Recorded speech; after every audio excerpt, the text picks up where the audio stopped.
À l'heure du confinement, on va faire une saison 2 d'une grosse droite. Dans la saison 1, les ventricules étaient gros. Maintenant, ce sont les oreillettes. Sur l'image de gauche, vous voyez une énorme oreillette droite. Il n'y a cependant pas de malformation évidente de la valve tricuspide qui est modifiée dans sa morphologie par la dilatation de l'oreillette, mais il n'y a pas d'accollement, tant du feuillet septal que du feuillet antérieur, même si celui-ci est projeté vers l'avant. Sur la vue de droite, en oblique antérieure droite, on voit également qu'il n'y a pas de bascule antérieure de l'anneau tricuspide, comme on peut le voir dans la malformation d'Epstein. Il ne s'agit donc pas d'une malformation d'Epstein.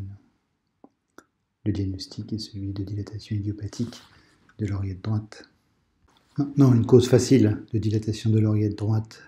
On voit parfaitement sur l'image de gauche que la valve tricuspide ne se ferme pas pendant la systole avec une zone de non-coaptation centrale qui aboutit, comme on peut le voir sur l'image de droite, à une fuite tricuspide massive qui dilate de façon considérable à la fois l'oreillette droite et le ventricule droit.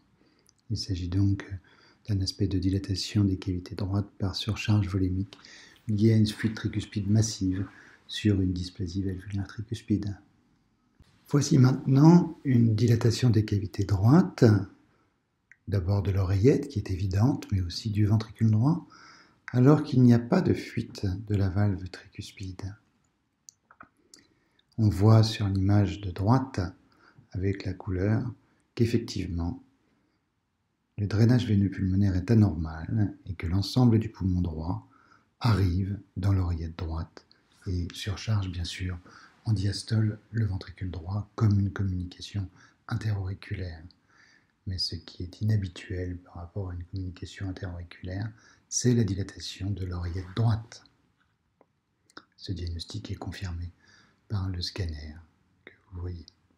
Et pour finir cette saison 2, on finit avec une dilatation de l'oreillette droite, un peu du ventricule droit, et une communication interauriculaire en position d'ostium secondum qui chante gauche-droite, mais il n'y a pas, chez cet enfant, d'anomalie du retour veineux pulmonaire. L'indice est donné sur les deux vues de droite, en haut de la veine cave inférieure, en respiration spontanée, et en bas des veines sus-hépatiques.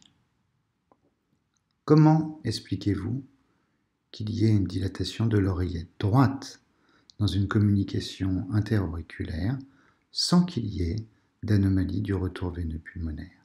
La réponse Pourquoi y est a-t-il une dilatation de l'oreillette droite dans cette communication interauriculaire ostium secondum?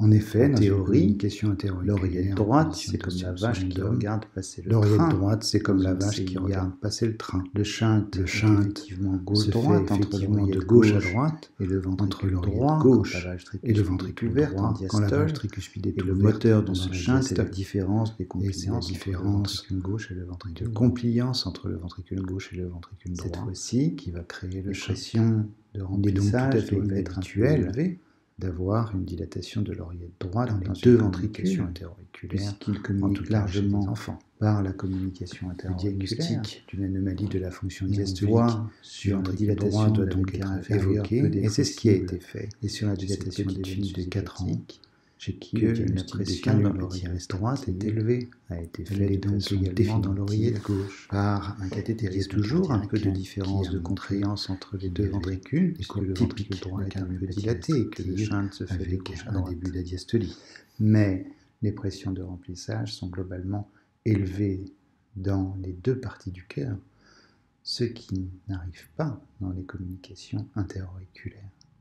Cet enfant a donc une anomalie à type de cardiomyopathie restrictive ou de péricardite chronique constrictive associée à sa communication interauriculaire.